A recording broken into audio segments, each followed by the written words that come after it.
Hello, and welcome back. So today, for this second video, I want to cover the drivetrain. That's going to include the pedals, the cranks, the crank bearings, and the chain, and the deraillers. Last time we kind of got the machine going, so it's perfectly rideable now. It stops, well enough. Not amazingly, but much better than it would have, and safe enough to ride. And we kind of went over the rest of it. So this video is going to be the drivetrain, and then the following video is probably going to be the steering and seat post adjustments, and if I'm feeling plucky, perhaps how to true up the wheels in a final video. But right now, this is going to cover, obviously it's going to cover what's on the bike at present, which is a 10-speed drivetrain. This will also be fairly useful for the other things that you could get on Schwinn's. That was 1, 3, 5, and 10 speeds. The 3 speeds were a gear hub, and the 5 speeds are just a 10-speed without the front derailleur. Go over a couple of things that might not be obvious to someone who is first riding an old bike, and cover the adjustments and all of that. So I think that's enough waffling. Let's take a look. So the first thing I want to show you is how these shifters actually work. You've got the shift levers right here, and unlike on a bike made from, I don't know, the late 80s on, these are friction type shifters. You would normally have, on a more modern bike, you'd have the little thumb triggers, or maybe a grip shift where you twist a thing on the handlebars, shift, and it'll click through the different gears. These are just friction, so there's no click stops. They just kind of slide back and forth, and you just go based on feel and sound to make sure you're in the right gear. The right one is for the rear, and the left one is for the front. And because it's friction instead of indexed, you actually have a little wing nut right here, one on each side, that you can loosen or tighten to set how tight you want these levers to be. And the reason for that is because there's a return spring on the derailleur. So if it's set too loose, the derailleur will naturally pull itself toward the smallest cog on whichever side, front or rear. And if it's too tight, then it'll be hard to shift. So they made these wing nuts so you can adjust that on the fly, because they do have a tendency to work themselves loose over time. And that's really all there is to that. Now, take you on a quick tour of the derailleurs that are on the bike, and then I also have a separate one that I took off of a collegiate, which is actually a different type of rear derailleur to the one that's on this bike. So you can see both of the common types that Schwinn used.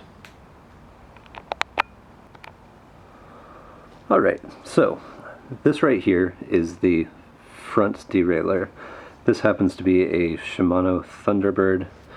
A derailleur is kind of a derailleur for the front.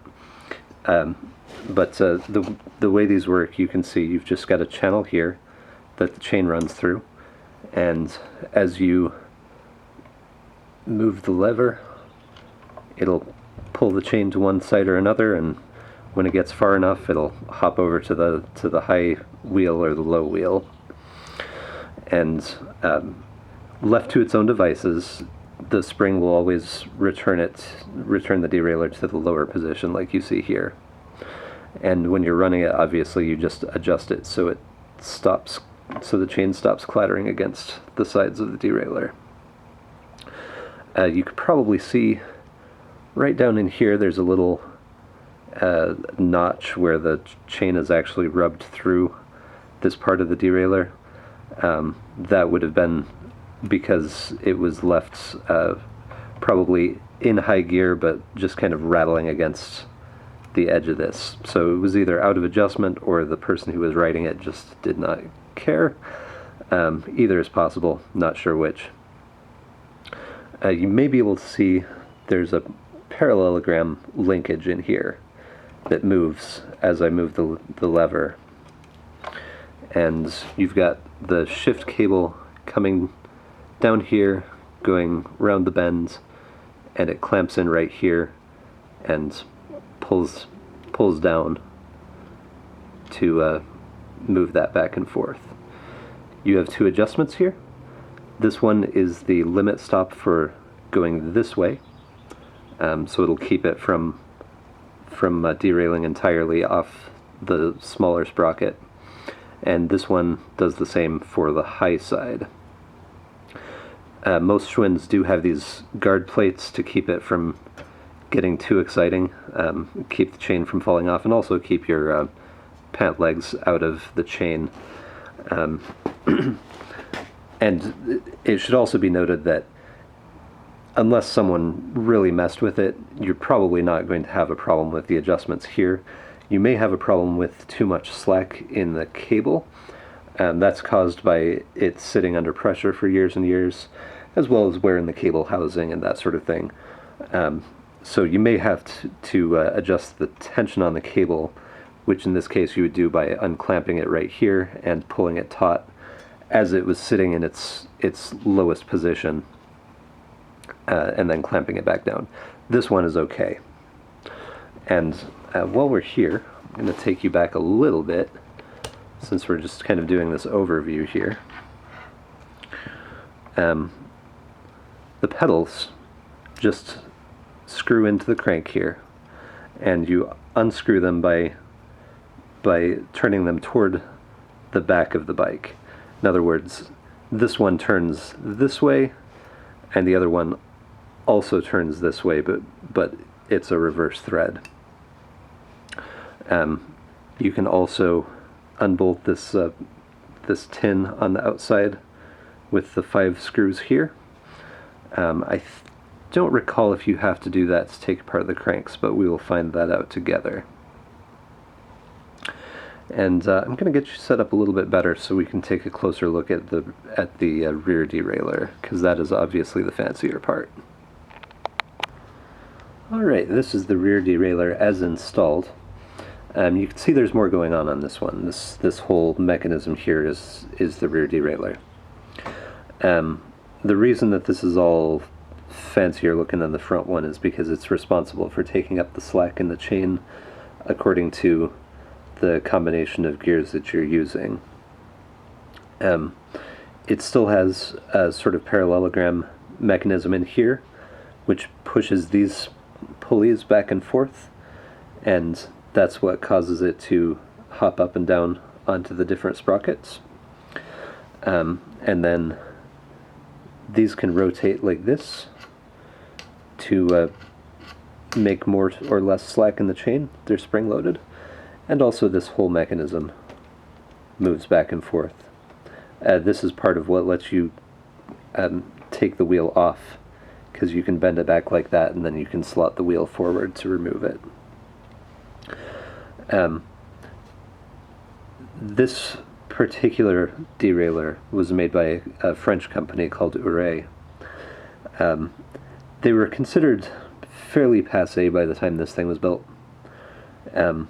This one appears to work okay, but I noticed as I was riding it around, I can get to the lowest, or the highest gear, which is the smallest cog, and I can get through to the 4th one, but I cannot get up to the biggest one.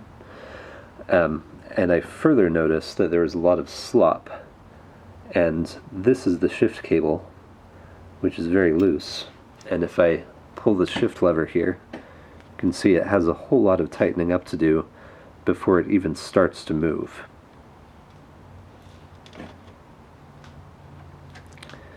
And that's not great. That is that is what's preventing it from shifting to the highest gear. Just like the one on the front, there are adjustments for the high and low stops. They're kind of confusingly placed, but there's a screw adjustment here, and there's a screw adjustment here. Again, you wouldn't necessarily want to play with that until you've eliminated all the other possibilities. So for example, this one is just a loose cable. I'm going to tighten that up. There's a clamp right here that I'm going to loosen up, and I will pull that taut.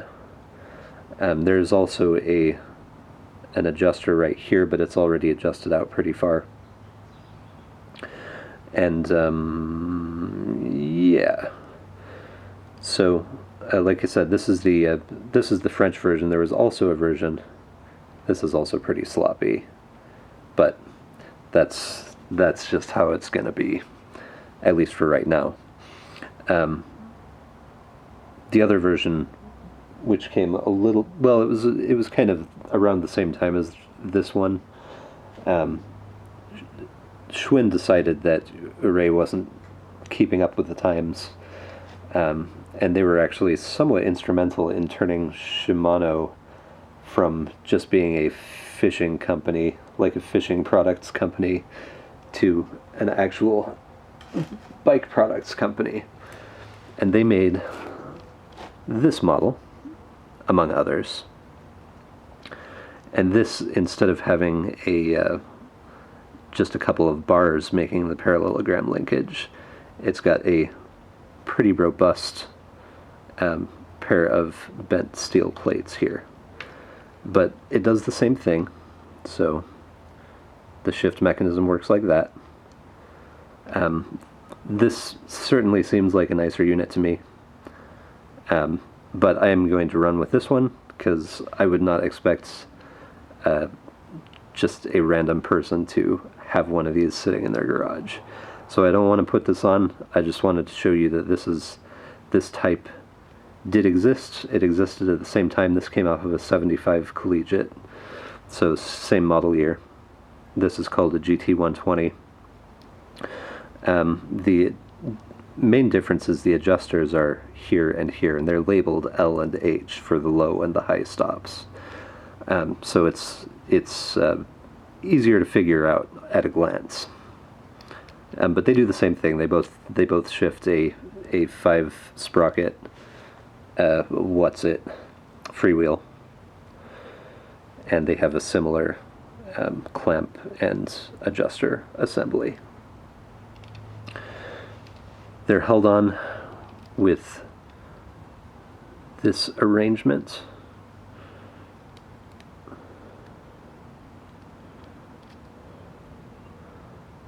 This bit slots into the frame here, and that locates it at the back of the dropout. And then this screw retains it and keeps it in the right spot, and then of course the washer for the wheel clamps the whole thing tightly to the frame. And this works okay. This works the same irrespective of whether it's Array or Shimano. So I'm going to grab a wrench and we'll tighten this up while we're down here. Alright, so we're going to use our trusty 9mm to undo this nut right here. This is a funky shaped bolt that actually locates against this, so we don't have to put anything on the other side of this to turn it. So just loosen this like that, and then be careful with these old cables, because like this one is starting to fray and it'll get you. So I would definitely recommend using a pair of pliers to grab on and give this a tug, and make sure you set the lever on the shift lever up front to its furthest forward position, and then we'll just pull it taut like that and hold it there and tighten this guy back down again.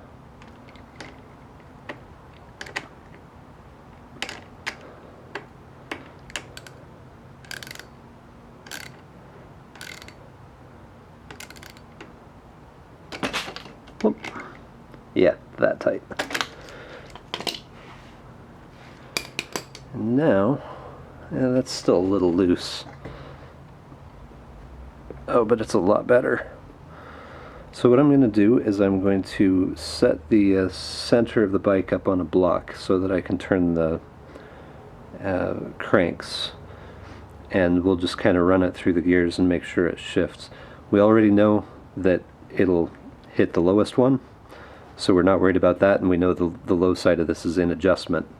So all we want to make sure is that it gets up to the highest one and that it runs there without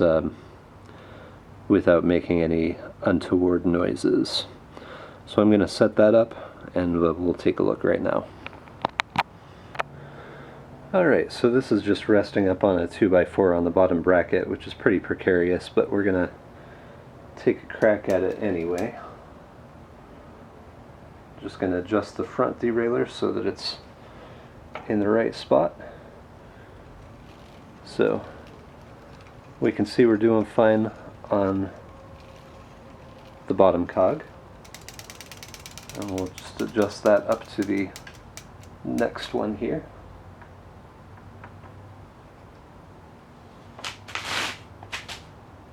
Whoop. And this is more precarious than I thought.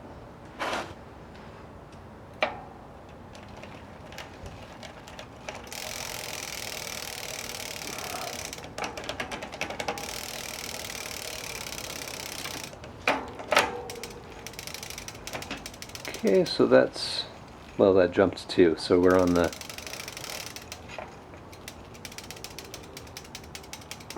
third one. Take it one more.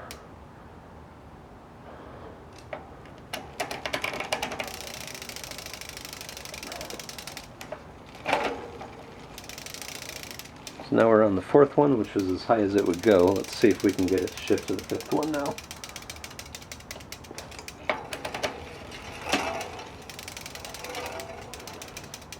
Okay, so that is on the 5th.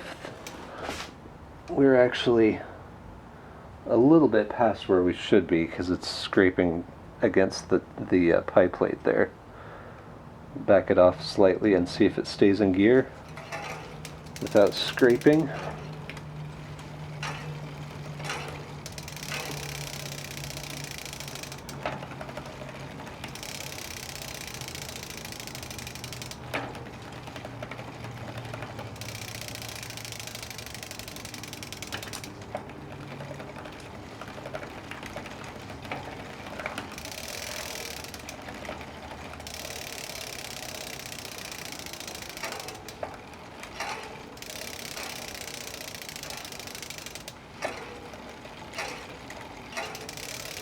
You can see how picky that is between scraping and making the I want to shift down a cog noise. Some of that's just going to be the slop in the derailleur, so yeah, because this whole thing can kind of swing back and forth a little bit more than it really should.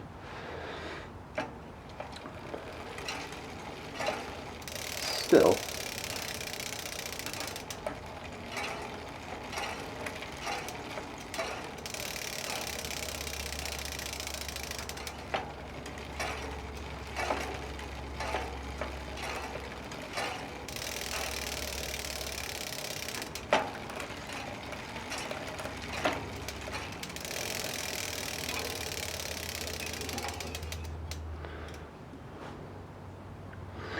we may have to might have to see if it's possible to tighten this bolt here. I'm actually not sure. We may find that out together. That is what allows some of the slop that's allowing the this pulley here to rub against the pie plate. Incidentally, that is why this plate is here. Because if this gets really sloppily out of adjustment, better that it catches this piece of tin rather than getting bound up in the spokes and throwing you into the ditch. But that's a good result.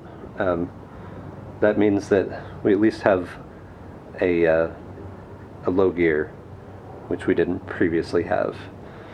And I know for a fact that the front derailleur works, so that is good. I do want to show you, I'll put you back over at a different angle, but show you how the parallelogram linkage works back here. Since I showed you on the Shimano, you can see how this one works. And also, it's possible to free these up if they've rusted, at least to a point. Like this one wouldn't move at all when I first got it. I was able to give it a nudge with a screwdriver and get it moving again, though it is still fairly tight, and we can talk about the lube points for that as well. Alright, so here's the derailleur in its lowest position. You can see that there's a parallelogram formed out of this bar, this piece, and this piece. And that's what allows the pulleys to go straight in and straight out. Or you know, stay vertical as they go back and forth. Obviously, all four of these pivot points are points that you could lubricate. These are pretty crusty, and probably part of why it's fairly stiff shifting, which in turn is probably why the cable was stretched, and thus why it was out of adjustment. I would be reluctant to pull all of these apart, but it might not be the worst idea to go over them with like a brass brush and then put a few drops of oil on them. I am not going to do that at the moment, but what I am going to do is I popped off the plastic cover for this bolt here, and we're going to see if tightening this will take up some of this slop and maybe keep the pulleys from dinging the pie plate here. This is a 6 mil hex key, and it is reverse threaded, I think. Is it? I'm not sure.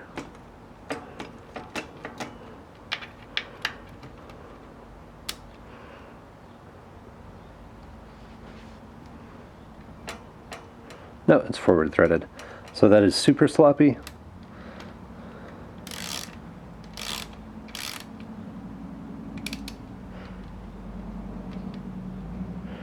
And that is too tight. And I think probably this pivot here has to be greased.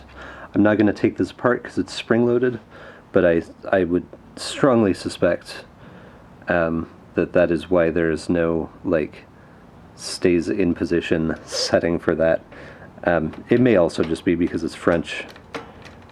Hard to say, but I can see it's backing off right now. Is there a nut on the back of this?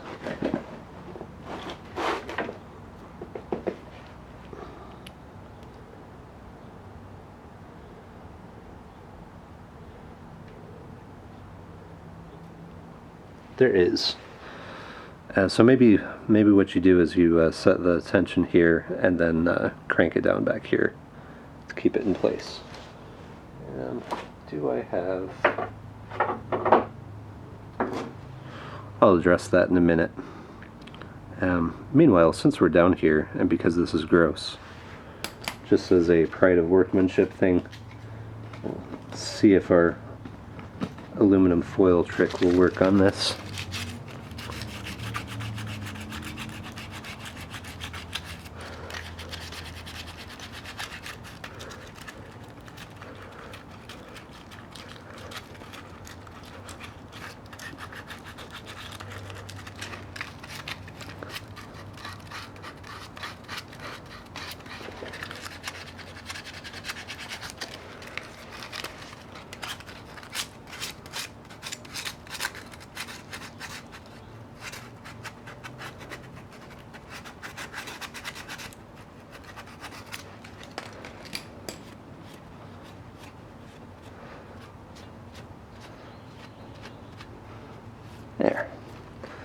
That's not great, but at least it doesn't look like it's been a C anymore.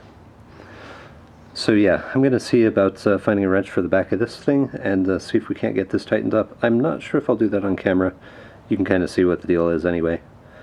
You just want it to be tight enough that that this doesn't flop back and forth. Some of this may just be with an issue with derailers. I'm not sure. This is actually my first encounter with one of these. The other ones have all had Shimano's. These were considered passé by 1975. So I'm actually fairly surprised that this one has it. But so it does, and I'm not interested in changing it out as long as we can get it to shift. I'm no brand purist. Okay, I decided to do it on camera anyway. So there is, in fact, a small bolt on the back here to snug it down. It's a small nut, but it's actually not that small. It's about 2 millimeters thick, but it's a 15. Maniacs. But anyway, we'll just snug this down so that it's less floppy than that. You can see how it pulled into line a little more, and it's not so floppy now. But it still moves free. We'll just give it a hair more. I think that'll be better. And then we'll crank this down snug so it doesn't want to wander off, and then we'll make sure that this spins without rotating that. Yep, and you can see that's a lot tighter, so that's good. That should keep us from rubbing on the pie plate, and will also make it shift better, because the more accurately this is located, the more vertical that will be, and the better it should shift. So I would consider that a win. Next we'll take a look at the chain, but not this chain. Many chains have a master link in here somewhere, and you'll see as you rotate it around there will be like a little notch cut through, or a keyhole or something, where you could slide a couple of these outer links together and just pull the whole chain apart without any more tools than a pair of pliers or channel locks or a screwdriver or something. This is all one piece. All of these links are identical. There's no master link. So the only way to get this part, the only two ways to get this apart are if you don't care if the chain survives, you can jam screwdrivers in it and crank like that, and use violence to get it apart. Or you can get a chain tool out from Harbor Freight's got one that's technically for motorcycles, but it goes almost small enough to do a decent job with these. Instead, what I'm going to do is show you what's left of a rusty master link that I got off another bike, and maybe we'll just do a quick thing with the chain tool, because they're relatively cheap if you decide you want to go that route. Honestly, if I got one of these, if it needed a chain, I would be much more tempted to just get the old chain off with, by any means necessary, and then just get a new chain with a proper master link on it, so that you don't have to screw around with the chain tool. But I'll show you both of those just for S's and G's, and then we will get into the crank. Okay, I'm not sure how this shot's going to work, but I have you kind of looking over my shoulder here. This is the old chain that I'm going to play around with. This is off of an old Rally, but same sort of deal. This is a Harbor Freight chain tool, and then this is how a modern chain would work. You can kind of see it's just got a couple of open holes at the ends of the chain, and you slot these two pieces in, and there's just a keyhole that clips them together. So these are real easy to take apart. This one actually did have a master link in it, and the way that worked was this slotted on here and actually had just a little ridge right here that a clip could go over, and it clipped here and it clipped here, and the idea was you could pull that clip off, pull this off, and then kind of slot these apart. This chain, I wasn't interested in saving it, and it was being a pain, so I didn't bother trying to dick around with that. Now the rest of these are riveted, or pinned inward, so I'm not sure if our chain tool is going to work with this, but we'll take a crack at it anyway, just to show you the basics. The way this chain tool works is this is your rough adjustment, so you run the chain into here and bring it so the pin on the chain is sitting under this pin. This piece is hollow, so once you've got that snug down, you can use this fine adjustment to drive the pin out. I put a little grease in here. It doesn't come greased, but I think it probably needs it. This also unscrews, like so.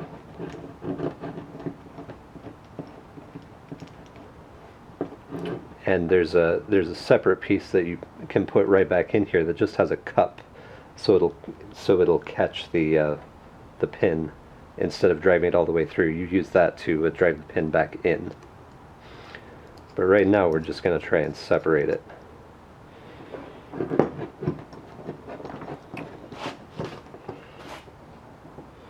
So we'll line it up like that. Put this down here. Make sure we're on the pin square, which we are, and we'll just tighten this up a little bit with the 17.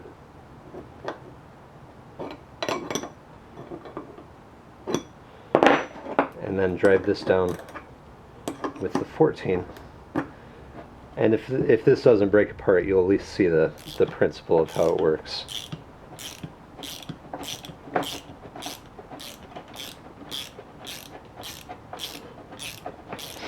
And as I mentioned, this one is a little bit too big, so you sometimes have to hammer the chain back off of the pin once you've got it driven through. But I'm just going to do it that far.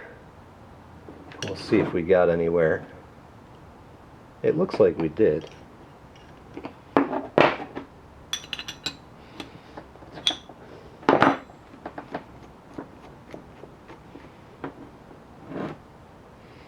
Yep. So you can see the pin is already most of the way out, and we're just stuck on this a little bit.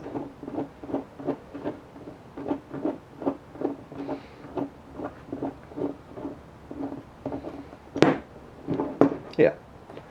So you can see that's apart, that's out. You just would need to knock it the rest of the way out, and then the chain would just fall apart at that link, and then you can use the chain to push, or this chain tool to put it back together when you're done. So both of those are options. You can also use this to shorten up a chain so it's the correct length for your bike if the one that you purchase is not. So that's pretty straightforward. Let's take a look at the pedals and crank. Alright, so I've brought some more light to this situation. What we're going to do right now is take a bunch of stuff apart so we can service the bearings in the bottom here. And so I've taken a quick look. These are either a tight 9/16 or a very loose 15. I'm going with 9/16. And so I'm going to take the pedals off, and because I want to take a closer look at this tin here, I'm going to pull this off as well. And then This should be, yes. So the right hand side, which is this side, is right hand thread. So that cranks off like this. Now, I did not do any jumping on this to begin with to get this to loosen, but you might have to.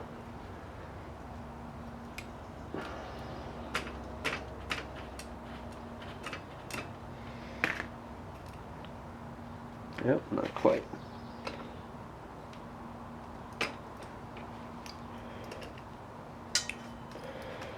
And when you put these back in, I'll remind you later, but it's a good idea to grease these when they go back in, because they do normally tighten as you pedal.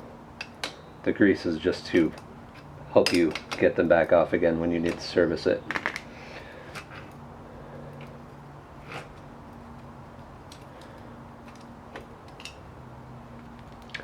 Some pedals have the ability to take off the cap on the end here to service the bearings in them. These ones are not serviceable, but they're tight. They don't have any play in them at the moment, so we'll just run them for as long as they last. Then for this pie plate, these are just 5/16 screws. Nothing on the back of them. They are rusty, so we'll see. But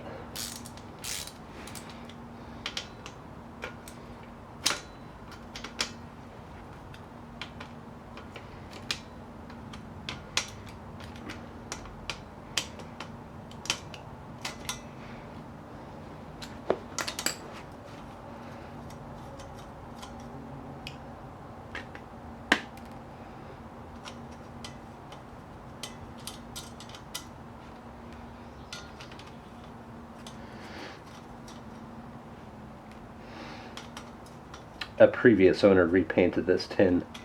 I'd kind of like to unpaint it and turn it back into chrome, but the stuff that takes off paint also takes off chrome, so I'm not sure I'll get to do that. So yeah, you can see that was chrome before. And this is the big chain ring, which just same screws hold it on. And the little chain ring is located by this pin right here. Once we loosen things up on the other side, we can knock that pin off. I may also pop the chain off and just let it rest down here. Not great for the paint, but I don't care about this paint anyway. So I'm going to flip the bike around. We'll do the other pedal, and then I'll show you how to take apart the bottom bracket. Alright, here we are on the other side, and same as before, though this side seems to want a 15. I think the other side was just a little bit rounded off, and so a 9/16 was a better fit. But easiest way to do on this side, I also took the chain off. You can just put your foot on it and pull it right, so it's righty-loosey in this case.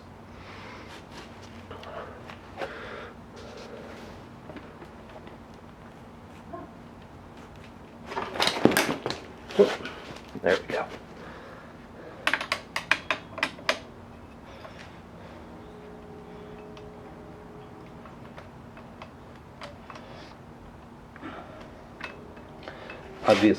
Obviously, because the pedals are threaded differently, they'll go on only the correct side. But you'll be able to tell, because one side won't start and one side will.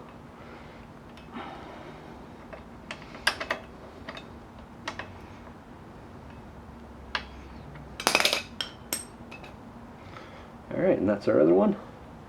Same as before. We'll just give it a spin. Doesn't seem to have much end play. Doesn't have any sticky spots. And now we can do the same with the pedals. Notice how this actually works now. So you can roll this around. You can feel this with the chain on too, as far as tightness, but for stiff spots and for odd noises, this one has none, but you'd be able to tell. So now we can grab this nut here. This doesn't secure anything except for the plate behind it. And this is also left-handed thread. So we take our comically large Pittsburgh crescent wrench, turn that right. I'm going to put on gloves for this part because it gets kind of greasy and gross.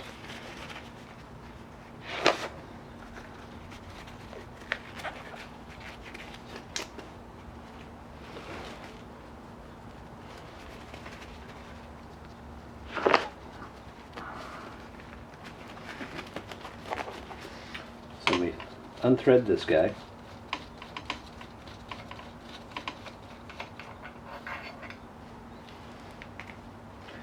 There's a no-turn washer behind it.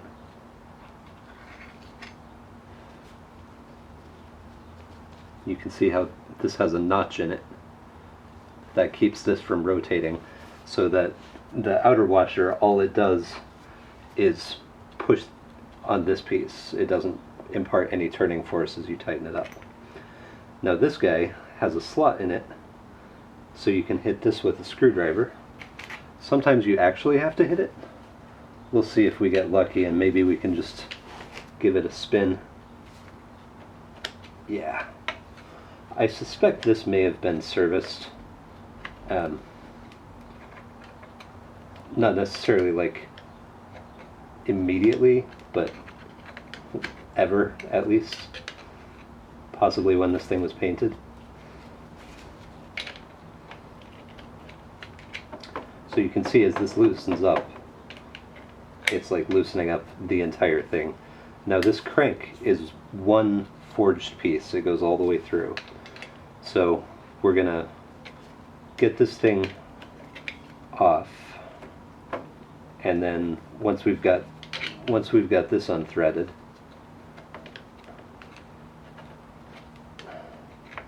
then we'll be able to pull the whole thing out.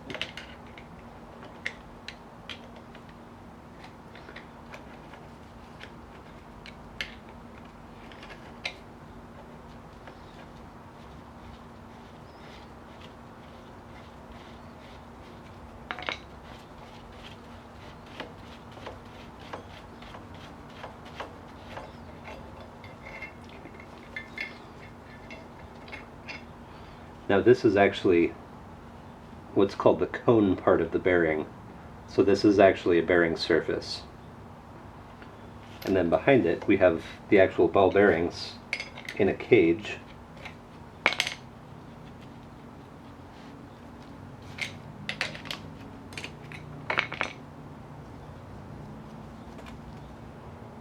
Like that.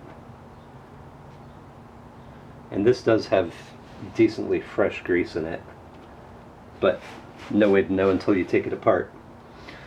And there's a matching, this in here is the other bearing surface. This is called the cone.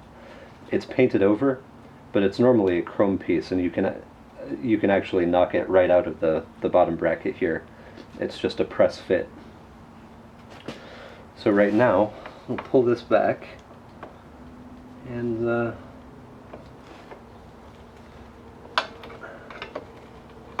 slot this out, just like that. We can see these bearings on the other side. That's the other cone. There's a flat on it here, so this can be unthreaded, and then that'll pop out this smaller sprocket. So what I'm going to do is I'm going to take it over to the bench. We'll give this the old 1-2 with the aluminum foil, spray out in here with some brake cleaner to clean all of the all of the grease out of it and wipe this out real good. I'll show you how to inspect the bearing surfaces, and we'll put it all back together.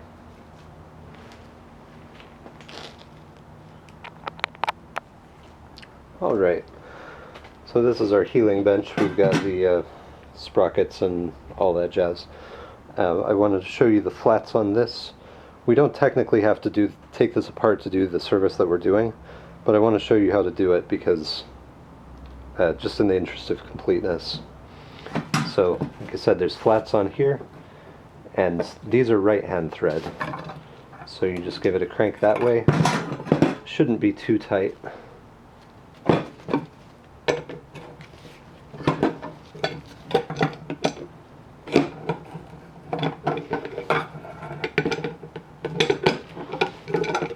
Incidentally, this is what the comically large part is for of this crescent wrench. It's getting that last bit off. So we unscrew this.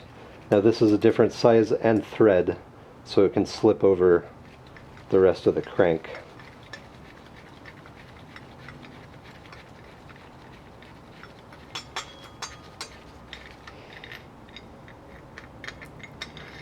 Just like that.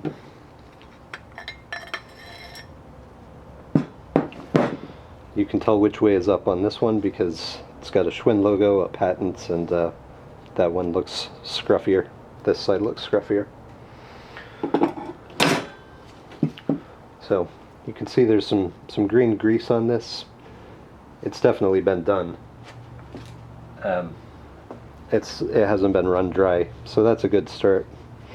I'm just going to wipe all that off for right now.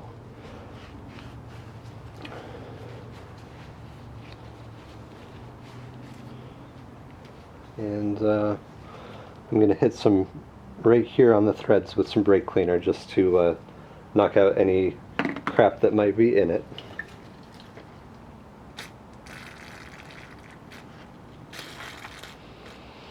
That'll also help dissolve the rest of the grease.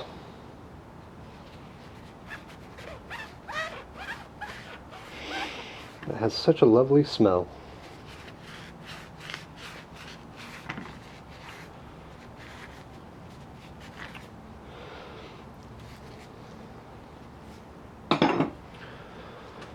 Then over here, this is the sprocket side cup, or I'm sorry, the sprocket side cone, that half of the bearing. I'll just give this a quick wipe, and we'll spray it off with brake cleaner, and then we can inspect the bearing surface.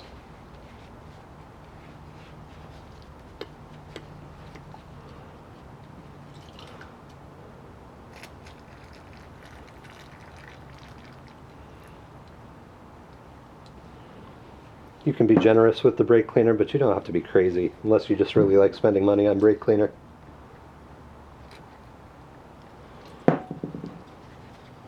It is flammable, so watch out with the rags. But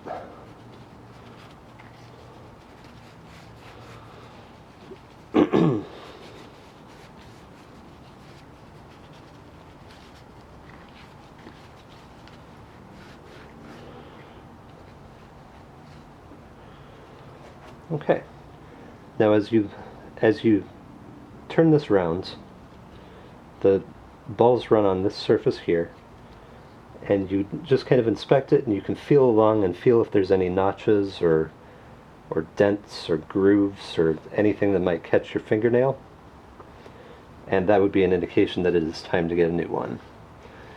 The whole set, so both ball bearing cages, both cups, both cones, and this hardware, they are all available as a kit, so you can replace the whole thing if it's bad. This one's borderline, but because I'm not going to ride this daily, I'm not going to worry about it. If you're using it to commute, you might as well get another set if there's any damage at all. That way you can do it on your time and not when things are suddenly crunchy and difficult to pedal.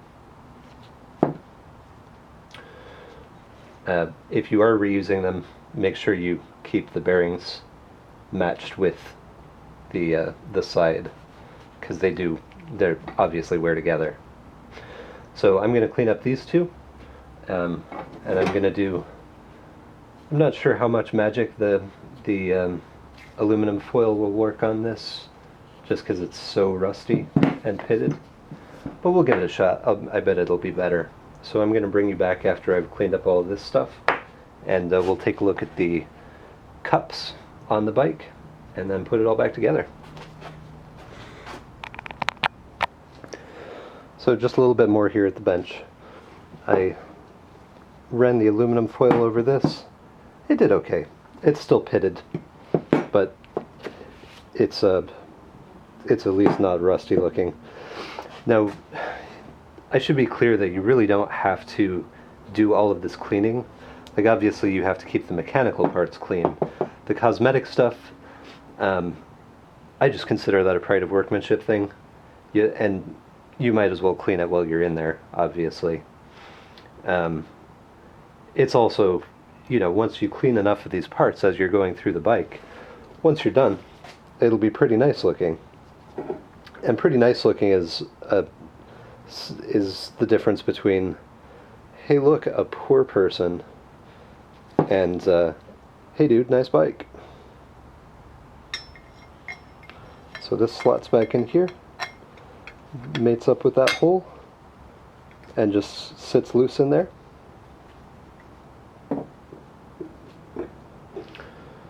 Then we grab the grease, and we'll grease these threads.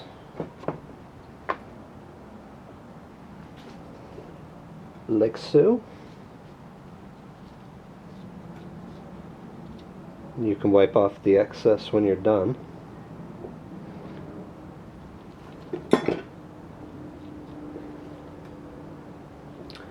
And then we'll spin this guy back on.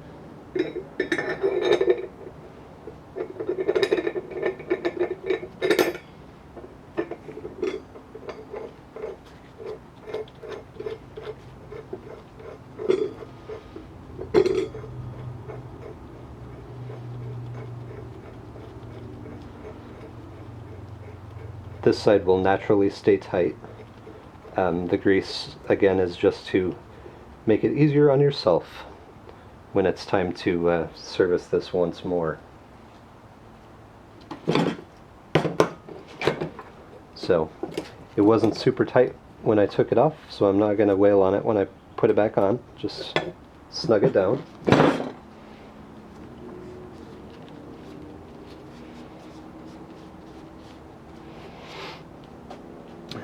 And then this is ready to go back in. Again, keeping your bearings straight.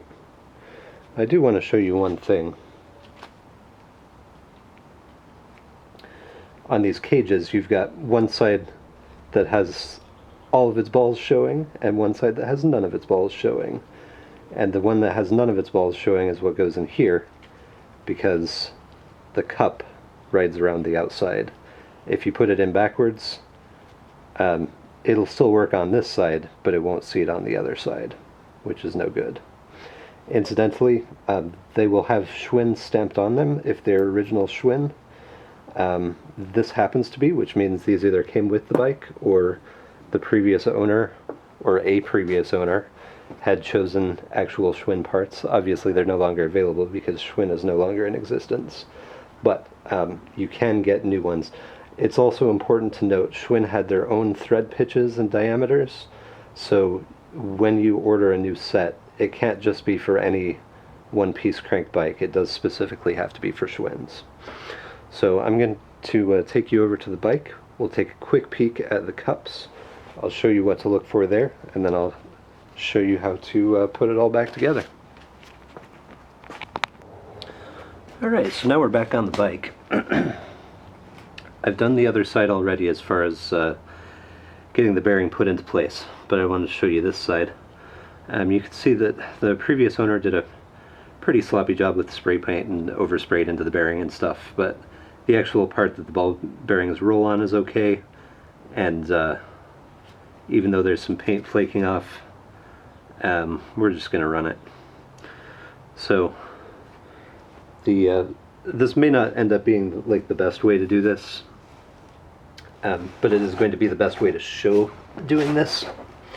I've done I've greased the other side already. I'm just going to show you that for this side, do it the same way I did on the opposite end, and just grease and grease and grease and grease and grease all the way around.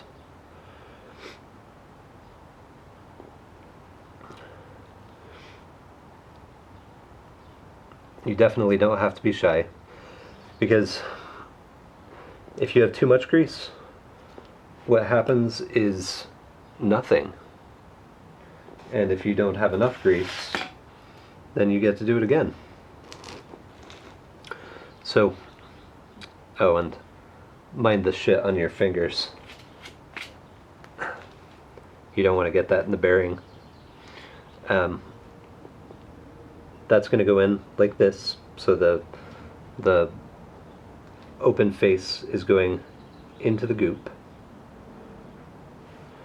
And as you work it in, you just run your finger around and kind of, whatever grease gets mushed out, just mush it back along the bearing along the bearings, and that way most of it's going to get where it needs to go.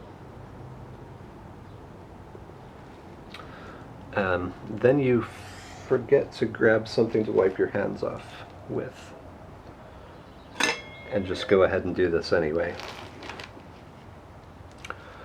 So while this is out, we're going to grease these threads also.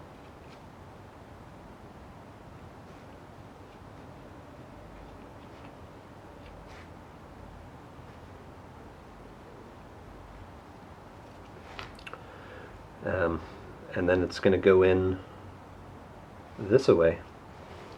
So it's going to be a bit fiddly to do it and not be in, and me not be in your way or you not be in my way, but I'll just slot it through here.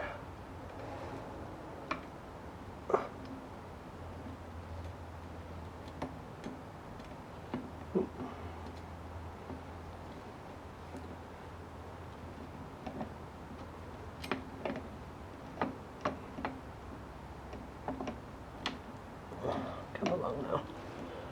Oh, I may have to take the bearing back out a little bit.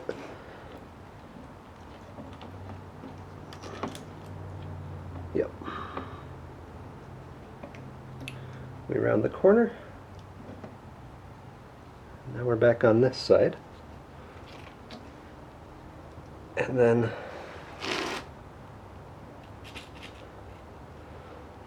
this is the bearing surface for this side. We'll start this on here.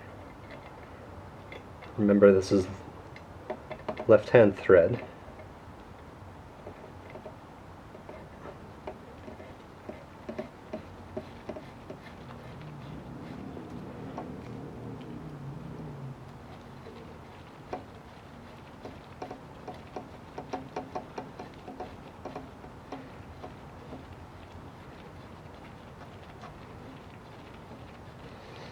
And now I really do need to get a rag, because this is an absolute mess.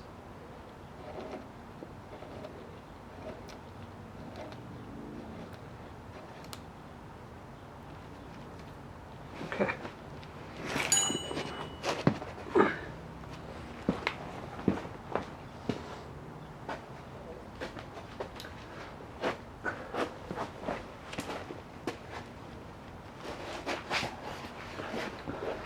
Start with the gross rag and get the big stuff off.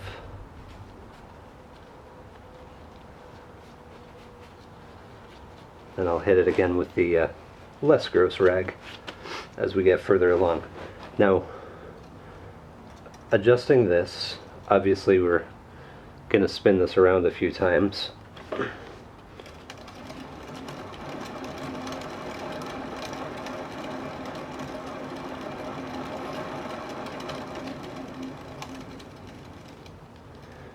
It's still got some crunchy bits in it. but I'm not sure I care at this point.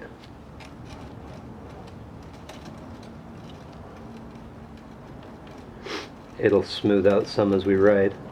Now, obviously, you just want the cranks to not have any play, but they shouldn't be super tight either. If they're rumbly, like super rumbly and lumpy, then you got them too tight. In this case, I think that was just about fine with hand tight. I don't, and maybe just a hair more.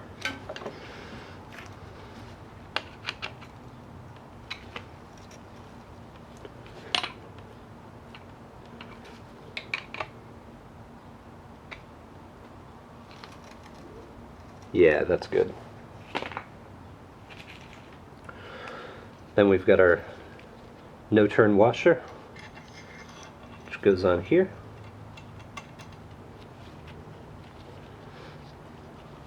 And the nut that goes on here.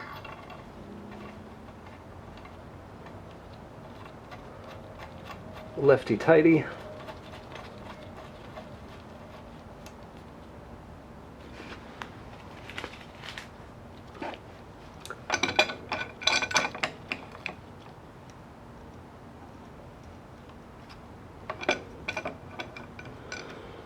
Now it is important to remember that as you tighten this guy down, you are going to tighten down the bearing a little bit. So you may have to do this twice. Like this is a little bit more rumbly than I would prefer.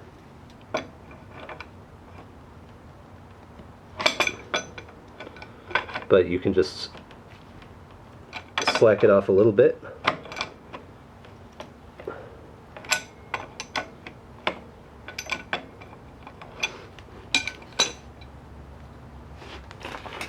Make your adjustment.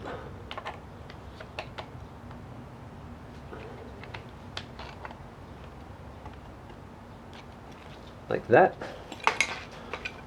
Tighten it back up.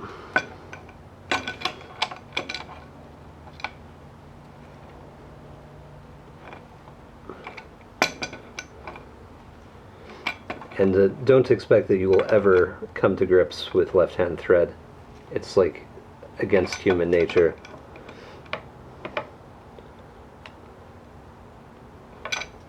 Okay. Now that's tight, but it's not crazy. And then to put the pedals back on, again, you want to grease them.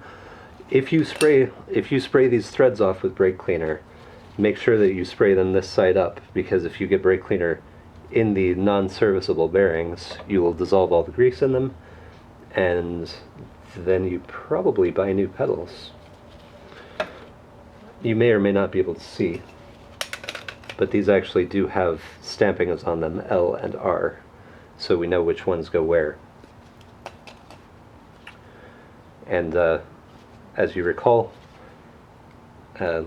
left-hand side, left-hand thread, right-hand side, right-hand thread. I'll just give this a dab of grease.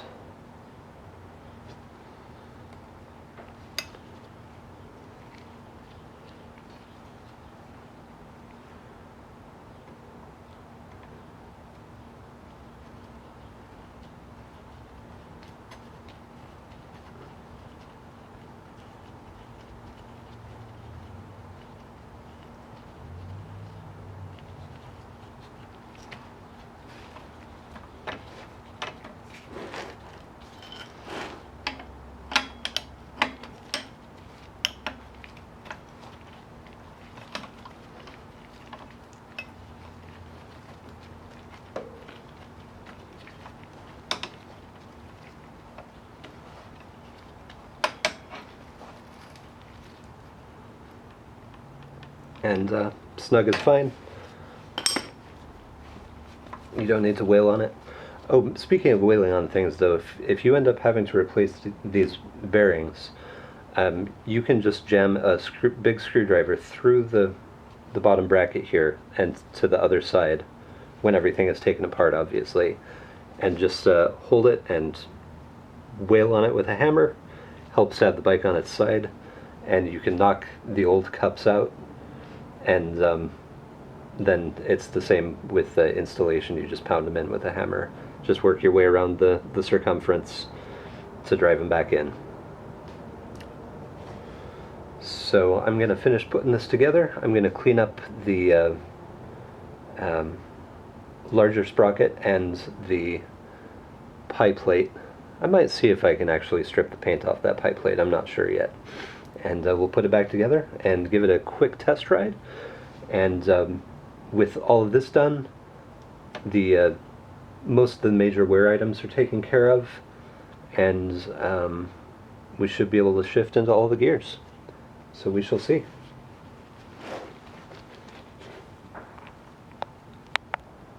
I wasn't going to film this part because I thought this was going to be real stubborn. I realized my goof-off brand paint stripper was metal safe. I don't know if it's chrome safe, but I guess we'll find out. Worst that can happen is we'll repaint it. You're supposed to let it go for 15 minutes, but this looks like it's lifting already. So I figured I'd bring you back here, and if it works, excellent. And if not, then nothing ventured, nothing gained.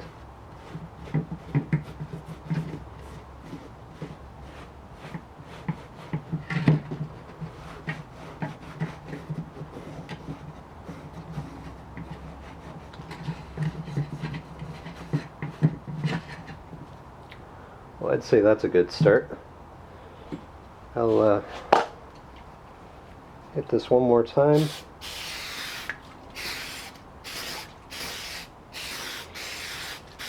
And give it a few more minutes. And I think I'll have a nice chrome pie plate. In the meantime, I'll scrub this down a little bit, clean it up, and we'll be golden. Alright. Well, I got distracted there for a little bit. But I'm ready to put all this back together. So the first thing I'm going to do is pop the chain back on.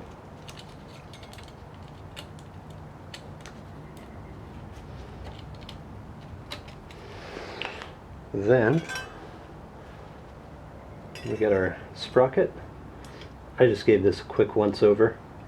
I do not believe on these that it matters like how it went. It's just got to go some kind of way. And what'd I do with my pie plate? Here it is. I kind of went to town on this. There's like rust around the inside and some stuff, but it looks better. It's fairly chrome than it did like rattle can red. So we'll just line these up and pick a hole, any hole. I also, just real quick, not like going crazy, but these were really rusty on the heads, so I hit those with just like a wire toothbrush sort of deal. And you kind of fish around till you line it up. Get it started.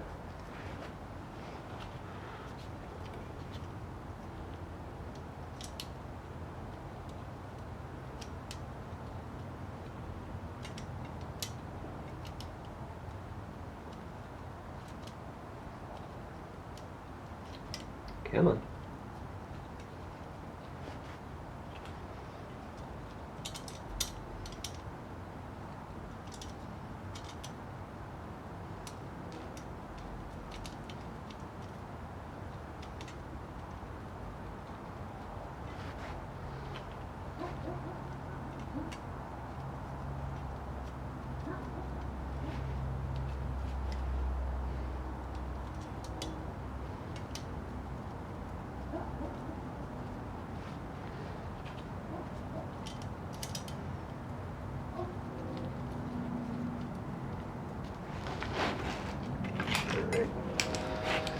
And even though I'm using a ratchet for these, they are just little baby screws, and there's 5 of them, so they don't have to be like aggressively tight.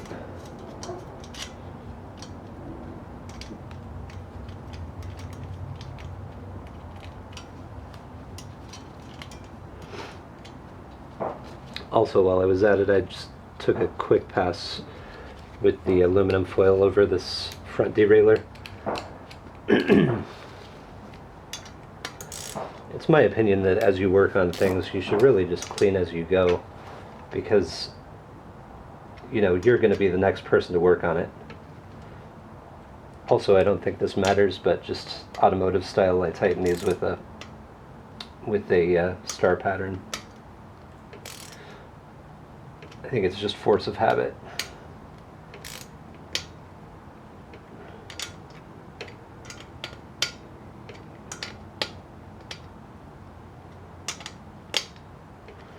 Okay. And this is probably going to make it dirtier. Yeah, that's just going to make it dirtier. I'll hit that with a clean rag just for S&Gs. And then we've got our other pedal.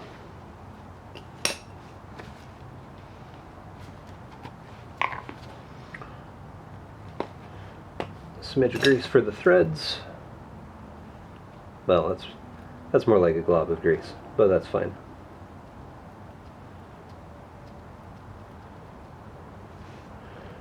For most of this bike stuff, more is better than less anyway, with some exceptions. And then this is the right side of the bike, so it's right-hand thread.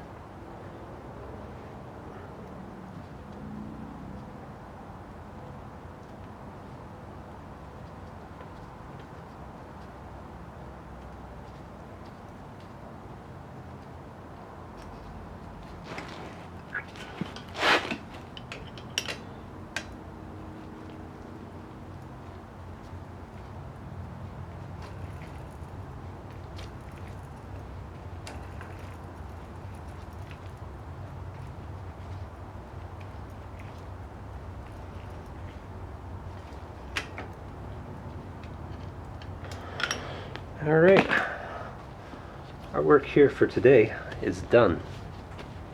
I'm going to take it for a test ride and then come back and blab at you a little bit more.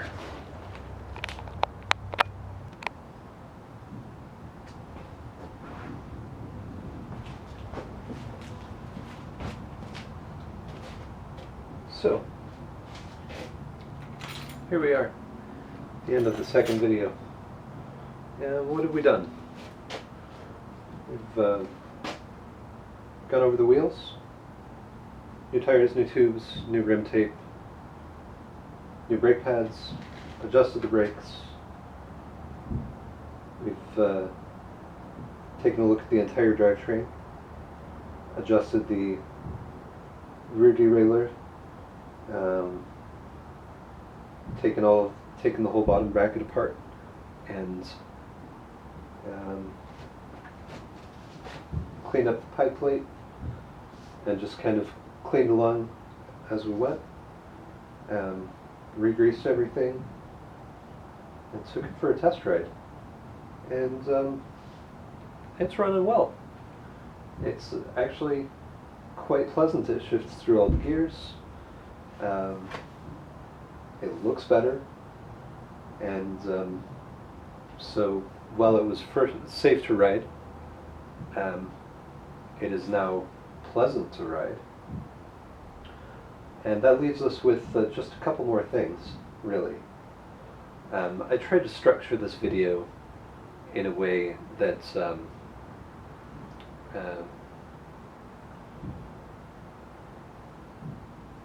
shall I put this? I'm going to turn this giant bright light off and get back to you.